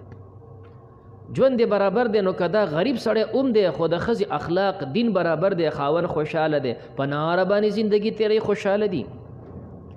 خو که ستا هر څه د نوابۍ وي خو په کور کې د ښځې په ځای باندې سپی ناستی چې راځي نو صرف خوله د راچې خراب نو ته په دې ګاډي څه وکړې او په دې بنګله به څه وکړې او په دې سیز به څه وکړې نه ځکه د جنت په صفتونو کې الله وی باغونه جنت در کوم او بس صرف ښځه ذکر کوي بس ژوند دقه دی نو جناتین بیا فرمایي ازواج مطهره اخلاق پاک دی عقیده پاک ده ظاهر پاک ده باطن پاک ده ورضوان او رضامندی به من الله د الله د خوا نه رضوان دا نکره ذکر کیږي دا اشاره وی چې کوم دی قلت ته لږه رضا د الله پاک، لږه رضا د الله، دا ډیر لوی سیز دی. الله د ناراضي شو کنه چې لږ شانتې راضي شو نو ډیر لوی سیز دی. وي حدیث کې راغلی جنتیان جنت ته لاړ شي، په نعمتونو کې مالا مال شي. الله تېنه تپوس کوي جنتیانو تاسو خوشحالي دی او خوشته غواړئ؟ الله نور څه وغواړو؟ جنت ته دې راوستو، هر څه دې راله راکړه. الله به ورته وایي تاسو له یو سیز بل در کوم، هغه سیز تاسو ته خپله رضا در کوم، آینده به زه تاسو ته غوسه کېږم نه. نو چې الله د رضا اعلان وکړي دا جنتیان به د تمامو نعمتونو نه زیات په دې رضا د الله خوشحالي. والله بصیر، الله لیدونکی دی بالعباد په خپلو بندګانو. الذین دا هغه کسان دي یقولون دوی وی ربنا ای رب زمونږ اننا آمنا بېشکه موږ ایمان راوړی فاغفر لنا موږ ته بخښنه وکړه ذنوبنا زموږ د ګناهونو وقنا عذاب النار موږ وساته عذاب د اور نه. الصابرین والصادقین، الصابرین صبر کوونکي، والصادقین او هغه چې رښتوني دي په ایمان کې، والقانتین هغه چې تابعدار دي، والمنفقین او خرچ کوونکي دي، والمستغفرین او بخښنه غوښتونکي دي، بالاسحار په وخت د سبا کې. استغفار هر وخت مفید وي خو خاص کر د سبا وخت کې دا ډیر زیات مفید وي. حدیث د ترمذی او سننو کې راغلی، ترمذی اول جلد آخري حدیث دی. نبی کریم علیه السلام فرمایلی چې د شپې آخري حصہ کې پاتې شي نو الله جل جلاله د خپل شان لایقه آخري اسمان ته راکوز شي او د بندګانو ته اعلان کوي څوک سوال کوونکی شته چې دغه سوال قبول کم، څوک توبه ویستونکی شته چې توبه قبول کم، څوک استغفار ویونکی شته چې دغه استغفار چې کم دی ولا قبول کم. نو دې وخت کې سړی استغفار وی مفید وي. نبی کریم علیہ السلام فرمایلی طوبى لمن وجد فی صحیفته استغفارا کثیرا، د چا په صحیفه کې ډیر استغفار وي د لپاره خوشخبری ده. نو ډیر استغفار وای چې ستا په عمل نامه کې استغفار ډیر وي. عبدالله ابن عمر سے بد شپې چې کم دی عبادت کو، آخري موقع باندې به چې کم دی شاګرد ته سبا ختلې نه جی نه دی ختلې، بیا باغ خپل عبادت شروع کو او چې کله به وته سبا ختلې دی نه بس به ډډه ولګوله به استغفر الله. زمونږ اکابر زیات وظایف استغفر الله الذي لا اله الا هو الحي القيوم واتوب الیه، دا د سنن ترمذی روایت کې دي. استغفر الله الذي لا اله الا هو الحي القيوم واتوب الیه. نو سحر وخت کې استغفار ویل چې کب د ډیر مفید وي. شهد الله، گواه دی الله پاک انه شان دا دی لا اله نشته لایق د عبادت الا هو مگر دغه الله دی. یو دو د یهودیانو مولیان چې کم دی په چکر را روان دي مدینې منورې ته رال، علاقې ساري چې دا مدینې منورې باندې نظر پرېوتو، دا یو بل ته ویل لکه دا خو دا ښار داسې معلومیږي لکه دغه اخري زمانې د پیغمبر، خو دوی ته پته نشته چې نبی علیه السلام دلته راغلی دی. ځکه چې مخکینو کتابونو کې د پیغمبر علیه السلام د رهایش او د اوسېدلو تمام صفتونه ذکرو، دا ځای خو داسې معلومیږي چې د اخري زمانې د پیغمبر چې څنګه ځای د هغه شانتې معلومیږي، هغه بل ورته یو یقینا د هغه شانتې مشابه غوندې ځای معلومیږي. مدینې ته رال، خبر شول چې د الله پیغمبر راغلی دی، جو دوی ملاقات ته لاړ، ملاقات وکړی شو، ورته موږ دنه تپوس کوو چې کوم دی که جواب دی راکړو نه موږ ایمان راوړو. نبی علیه الصلاة والسلام ورته وی خوای څه تپوس کوئ؟ وی انت احمد؟ نبی علیه السلام او زه احمد یم. انت محمد؟ وی او زه محمد یم. ستا نوم احمد دی؟ او. ستا نوم محمد دی؟ او. ځکه دا دوی په کتابونو کې ذکر و چې د پیغمبر نوم به احمد او محمد وي. بیا ورته تپوس دا کوو چې د الله په کتابونو کې لویه ګویي د الله په نیز باندې کمه ده. پټک الله وحی راولېږله چې کنده جبریل علیه ورته وایي لویه ګویي دا ده شهد الله انه لا اله الا هو. چې دا آیت کریمه ورته پړاو کو هغه دواړه مولیانو ایمان راوړو. وی زنګ کتاب کې هم دغه مضمون شهد الله گواه دی الله پاک انه شان دا دی لا اله نشته لایق د عبادت الا هو مگر دغه الله دی، والملائکه او فرشتي گواه دی، و اولو العلم او خاوندان د علم. د علماو د پر ډیر لوی صفت دا دی الله یې د ځان سره یو ځای کوي. الله جل جلاله د ځان سره یو ځای کوي چې زه ګویي کوم، فرشتې هم ګویي کوي او علما زما سره ګویي کوي. علما زما سره ګویي قائما، دا حال دی د درې واړو سره لګولی شي قائما. په دې حال کې الله جل جلاله چې کوم دی قایم دی بالقسط او فرشتي او علما لا اله نشته لایق د عبادت الا هو مگر دغه الله دی العزیز الحکیم غالب دی او حکمت والا دی ان الدین عند الله الاسلام یهودیانو سره او د نصرانیانو سره مباحثه وین الله فرمای دین اسلام معتبر دی دلته مختلف تقادیر راوستي شي بعضې دا فرمای چې کوم دی ان الدین المرضیه هغه دین چې د الله خوښ دی نو هغه اسلام دی دلیل ذکر کوي ورضیت لکم الاسلام دینا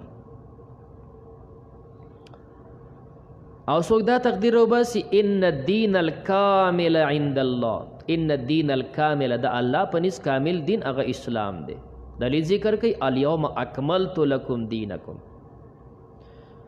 او څوک ذکر کوي ان الدین المقبولة عند الله هغه دین چې د الله په نس قبول دی نو هغه اسلام دی ان الدین المقبول قبول دین دلیل ذکر کوي ومن یبتغي غیر الاسلام دینا فلن يقبل منه اسلام نه علاوه بل دین بدنه قبول نه او دین مقبوله هغه اسلام دی وما اختلف الذين اختلاف نو کړي هغه کسانو اوتل کتاب چې ورکړی شو هغه ته کتاب الا من بعد ما مگر پس د هغه نه جاءهم العلم چې راله هغه ته علم خپوی شول چې دا اسلام دی دا د الله پیغمبر دی ولی اختلاف وکړو بغیا د وجې د کینې نه بینهم په خپل منځ کې ومن یکفر بآیات الله چا چې کفر وکړو د الله په آیاتونو فإن الله بشک الله پاک سریع الحساب جلد حساب والا دی فإن حاجوک پس که دوی ستا سره جګړه کوي په قول ورته وایي اسلمت وجهیه ما تابع کړی خپل مخ ذکر د مخ دی مراد ترنه غونډ بدن دی ځکه دا مخ په بدن کې د ټولو نه شریف عضو ده نما خپل ځان تابع کړی لله د الله د پاره ومن اتبعنی او هغه څوک چې زما تابعدار دي زم د الله تابع او زما تابعدار د الله تابع دي وقل للذین وایغه کسانو ته اوتل کتاب چې ورکړی شوی دوی ته کتاب اهل کتاب ته وایا والامیین او د امیانو مشرکانو ته وایا اسلمتم آیا تاسو اسلام راوړی دا استفهام ذکر دی خو استفهام په معنا د امر سره دی اسلمتم معنا د اسلمو سورة مائدہ کے برش فهل انتم منتهون استفهام دے مانا دا امر سر انتهو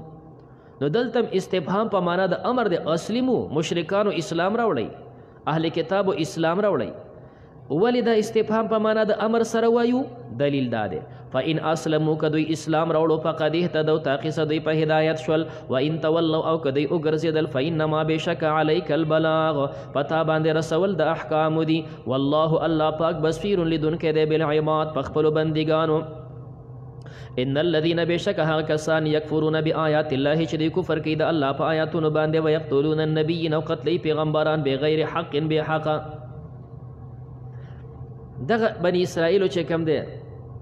د ورځې په اوله حصہ کې خپل انبیا چې کوم دی راجمع کړه او غونډې قتل کړه 43 انبیا دی په یو ورځ کې قتل کړي دي په دوی کې انبیا به داسې لکه څنګه چې مثال زموږ په دې امت کې علما دي نو دا چې کوم دی مثال پیښور کې مولوي صاحب دی او پنډه کې مولوي صاحب دی او په مردان کې مولوي صاحب دی نو ظالمان راجمع کې چې کوم دی قتل کی دغه ظالمانو د انبیا دغه شانت راجمع کړه او 43 انبیای چې کوم دی دا په یو ورځ کې دوی قتل کړي دي بیا د دې انبیاو ملګري هغوی را پاسېدل او د هغه انبیاو مشن او د هغوی دعوت یې شروع کړو جو مازدیګر یې پسې چې کوم دی دوی چې کوم دی قتل کړل نو الله فرمایي چې دوی قتلوي انبیا بغیر حق و بحق ويقتلون الذين قتلي هغه کسان یامرون بالقسط چې امر کوي دوی ته په انصاف من الناس د انسانانو نه په انصاف باندې امر کوي دا د الله په توحید باندې هغه پسې قتلوي پیغمبر علیہ السلام فرمایلی اشدترین عذاب د هغه چا د پاره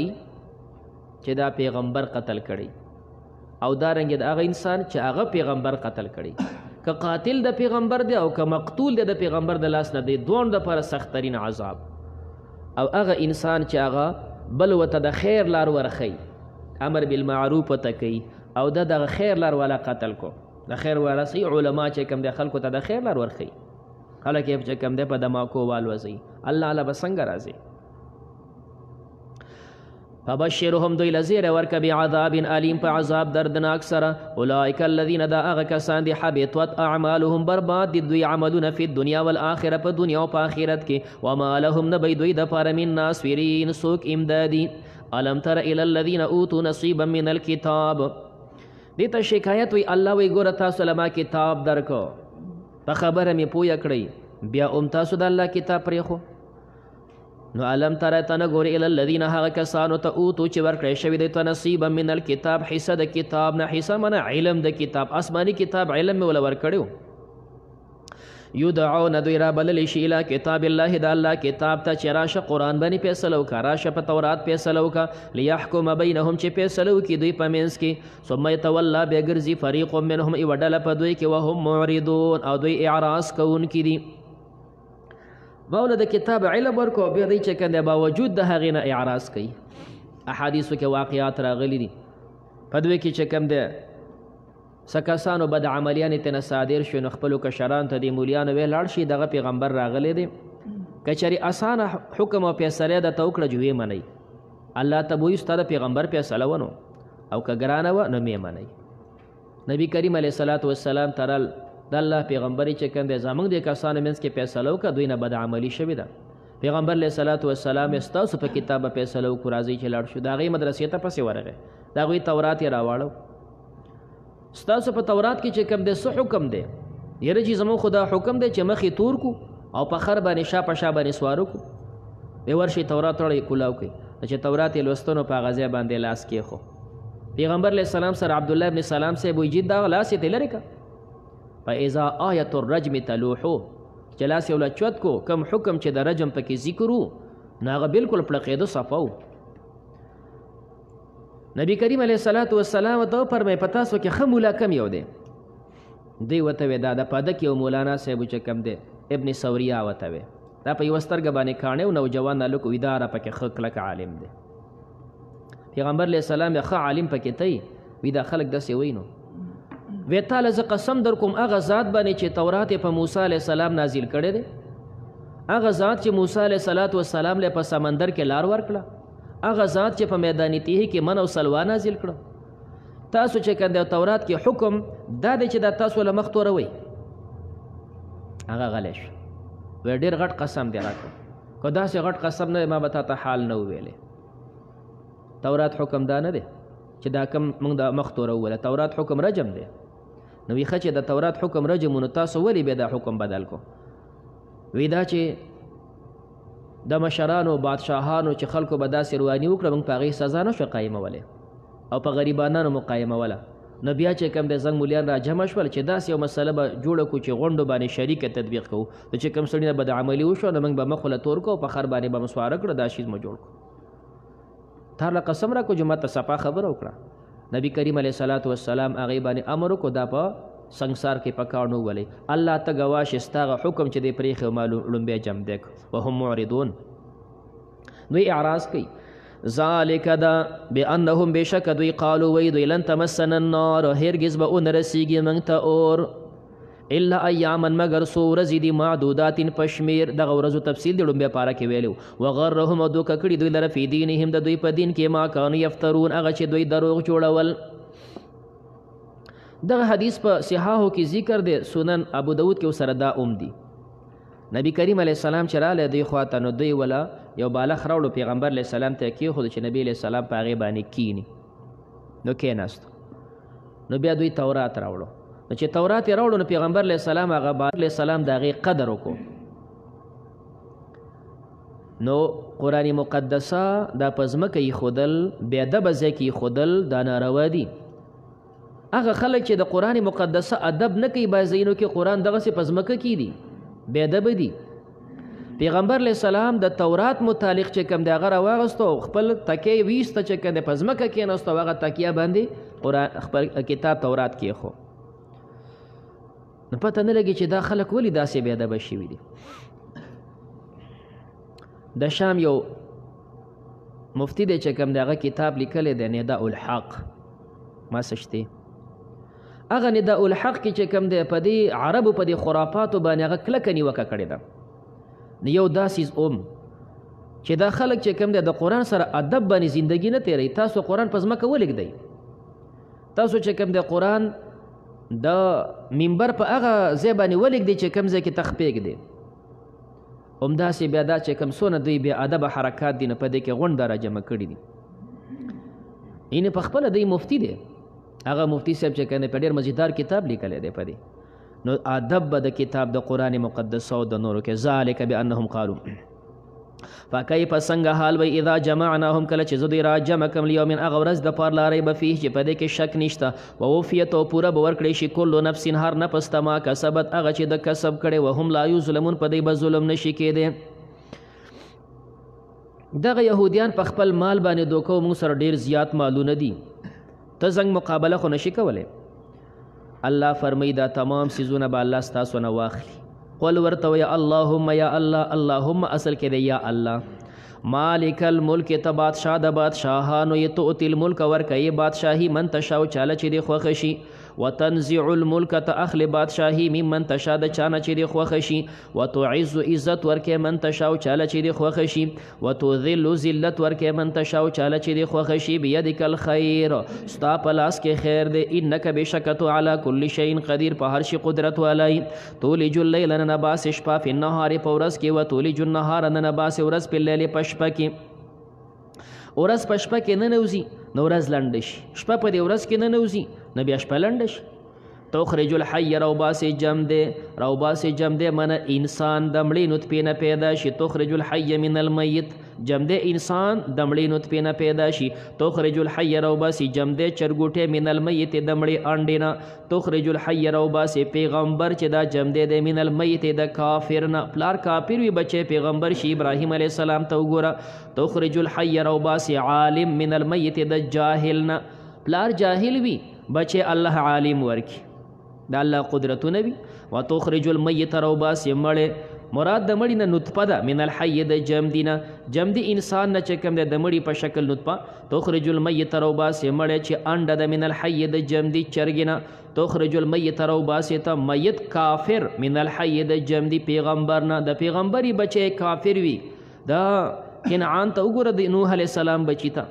تخرج المیت روباسې جاهل من الحي د عالم نه پلار عالم وي بچی جاهل شي وترزق دا د الله قدرتونه دي تقسیمات شروعي وترزق رزق ورکې من تشاء چاله چې دی خوښه شي بغیر حساب به حساب لا يتخذ المؤمنون. آیت کریمه چې کوم دی تقریبا زیات وضاحت شاه اشرف علي رحمه الله په خانداز باندې کړی نور حضرات هم کړی دی خو شاه صاحب په خانداز کړی دی. فرمایي داسې د کافرانو سره چې کوم دی څو قسمه تعلقات وي یو د کافرانو سره معاملات دي کافرانو سره یو معاملات دي د دوی باندې لین دین خرڅول اغستل درآمدات برآمدات چې ورته وي تجارتونه دي دا جایز دي هر چا سره کولی شي معاملات جایز دي دا د انسانانو چې کوم دی د دنیا ضرورتونه دي لہذا معاملات د مسلمان کافر سره دوانه جایز دي. دویم دي مدارات مدارات چې کوم دی د چا سره ښه ژوند تېرول د ده بیا قسمونه مدارات وي چې کوم دی نو کله داسې وي ستا افسر دی کافر او ته د هغې د اډر لاندې نو ښه وخت ورسره تېروه ځان له څه له کار ګورې ستا افسر دی. مدارات دا وي چې یو کافر دی ته ورسره ښه ژوند تېرې دې دپاره چې ایمان ته یې غلی چې دی به ایمان ته راولمه نو دا مدارات دي د کافر سره ښه وخت تېر کړي دې دپاره چې د اسلام نه متاثره شي اسلام ته به راشي. مداراتو کې دا دي چې کوم ته مواسات ویلی شي د انسانیت همدردي تا سره کافران دي نږدې انسان دی ډوډۍ هم ورکولی شي ترکاري هم ورکولی شي بیمار دی چې کوم دی تپوس هم کولی شي بیمار دی ډاکټر لی هم بوتلی شي دا انسانیت دی نو دا مدارات هم جایز دي. دریم ټکی چې کوم دی هغه موالات دي موالات هغه د زړه محبت ته وي. اوس د زړه محبت دا د کافر سره منع دی دړه محبت بس صرف د الله سره دړه محبت بس صرف د پیغمبر علیه السلام سره او دړه محبت بس صرف مؤمنانو سره نو دا محبت دړه چې موالات دی دا د کافر سره منع دی نو د دې وجې نه د موالات منع راځي د معاملاتو منع نه د مواسات د همدردۍ منع نه د مدارات چې کوم د ښه ژوند تېرول د چا سره د دې منع نه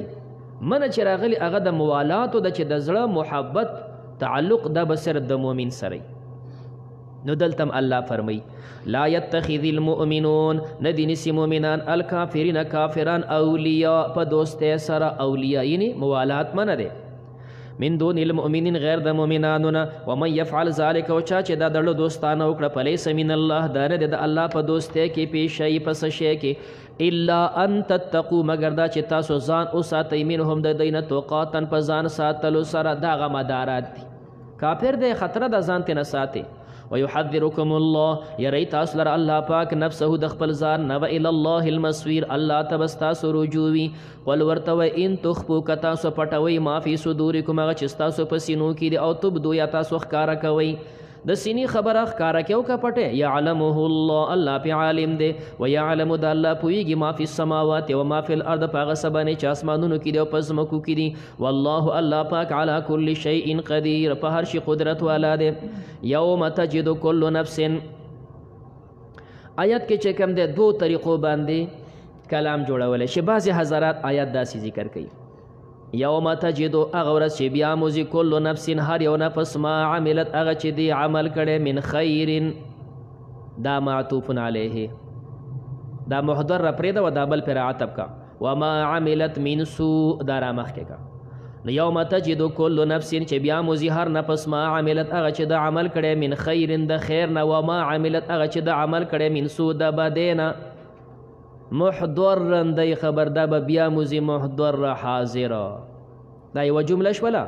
او دا بل جمله بیا بیلا تود خو خیب لو ان بینها چې ما بین د دې عمل کې نفس کې و بینه ما بین د عمل کې امدن بعیدا دا بیل جمله او یا چې کوم د محضر ربانی ایو جمله او دا روستو بیل جمله کا یوم هغه ورځ تجدو چې بیا موزي کل نفس هر نفس ما عملت کم چې د عمل کړي من خیر د خیر عمل نه محضر حاضر دا نیکی به دې هم ویني ایو جمله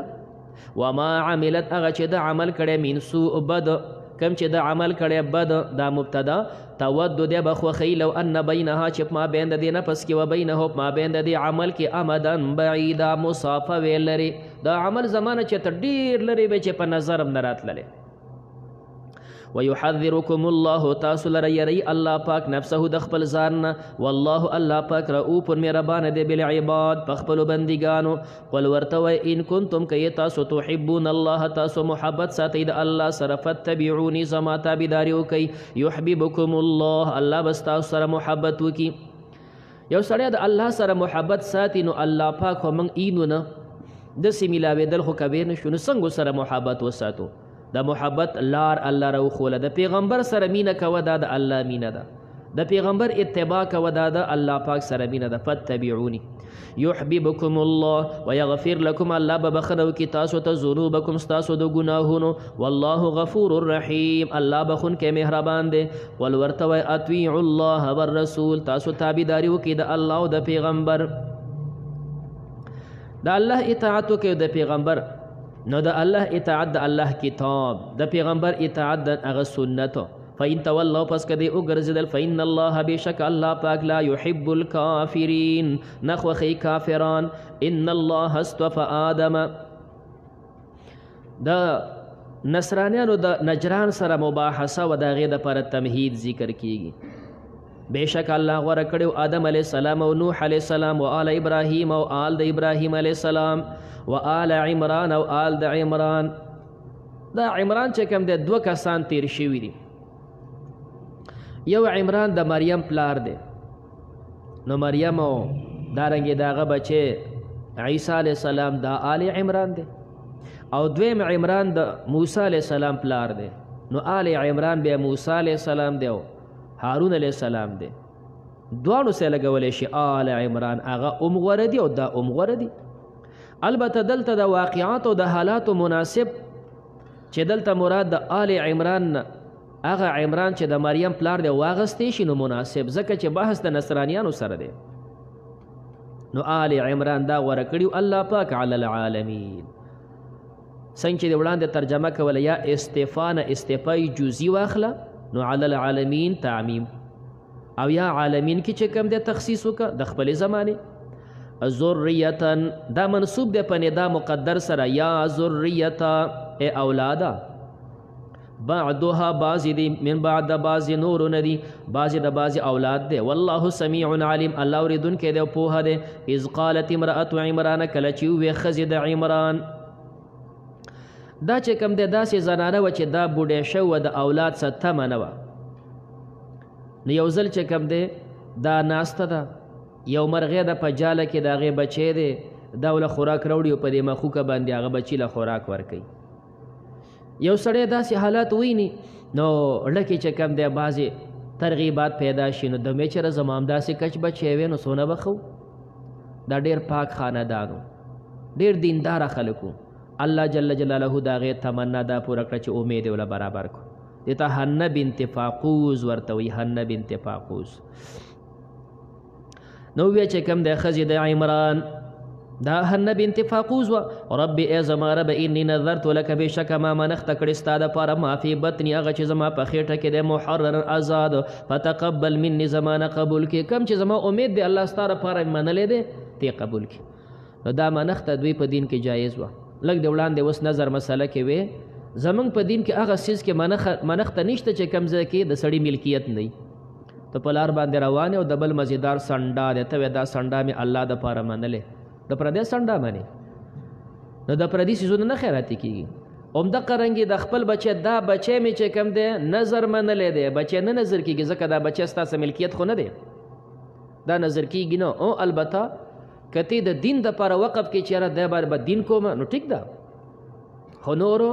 او د هغه شانتې منښته نشي کېدی ځکه زنګ په دین کې دا طریقې چې لا نظر فی ما لا یملک ابن آدم چې کوم ځای کې ملکیت نه وي هلته نظر منښتې نه کېږي انک بشک تو انت السمیع العلیم توریدونکې او پوهی فلما وضعتها کله چې د اوزېږو دغه نو قالت وی فرمیل رب ای زما رب انی وضعتها بشک ما اوزېږوله انسا جینې دې ته کلام تحسوري وی خفه شوله ما خو وی چې الګ به پیدا شي نو الګ ډېر څه کولی شي د ستر مسلې وي د ذهانت مسلې وي د شپې د ورځې سفرې وي الګ کوی شي جینې خو داسې نشي کولی نو خفه شوه افسوس کوي الله ماله خو د جینې راکړه والله اعلم الله ښه پوهېږي بما وضعت هغه چې دی زېږولې ولیس ذکر کالانثی مختصر کې تاسو وایي دلته چې کوم دی دوه احتماله وي الف لام په الذکر الانثی کې جنسي ویلی شي عهدي ویلی شي که الف لام پکې جنسي ووایي نو بیا معنا دا ده دا وایي لیس الذکر نه دی الک کالانثی په شان د نه جنسي الک په شان د جینې جنسي جینې الک خو د جینې مرتبې ته جینې خو د الک مرتبې ته نشي رسولی جنسي الک دا بهتر وي د جینې نه نو دا په دې باندې خفه وه چې ما خو ته به الک راکړې الله خو جینې شوه نو بیا الف لام دپاره د جنس دی لیس الذکر نه دی جنسي الک کالانثی په شان د جنسي جینې الک بهتر وي او یا دویم عهد دپاره وي نو هم صحیح ده نو بیا معنا دا ده الله ورته وی لیس الذکر نه دی الک هغه الک چې تا غوښتلی و تا خو وی چې مال الک راکړه هغه الک به نه وي کالانثی په شان د دې جینې چې ما درکړې ده دا جینې ډېره قیمتي ده چې تا چې کوم الک غوښته نو پته نه لګي چې هغه به څه انداز کې تا غوښته او دا ډېره مبارکه جینې ده و انی سمیتها بېشکه ما دې له نوم کې خود مریم په مریم سره مریم منه العابده عبادت کوونکې و انی اعیذها بشک ز پناه غواړم په دې باندې بک پتا و ذریته د دې په اولاد من الشیطان الرجیم د شیطان رټلې شوی نه قاضی ثناء الله رحمه الله باندې حب آل رسول ډیر زیات غالب دی د پیغمبر علیه السلام مینه او دغه د اولاد سره مینه ډیره زیاته غالبه ده نو دې زبانه چې سورته آل عمران باندې هغه سونه تفسیر کوي کنه او دا سونه فضایل راځي د دې مریم دغه د بچو د دې سره سره د آل رسول فضایل سره برغ چلی برغ سره چلی څنګه چې دلته مثال ذکر کیږي چې مور دعا غوښتل الله زما د بچی مریم او د دې اولاد د شیطان نه پناه ورکړي نو حدیث کې راغلی دی چې ماشوم پیدا کیږي دا شیطان په سکونډاره لګي او د دې مور دعا و چې مریم او دغه بچی عیسی علیه السلام د دینه محفوظ وو یعنی دا یو فضیلت پټک پسې چې کنده قاضی ثنا الله صاحب ذکر کی د حضرت مریم دغه چې کنده فاطمه واده کېدو د پیغمبر علیه الصلاۃ والسلام له دعا کړې د الله پاک فاطمه او دغه اولاد د شیطان نه محفوظ کې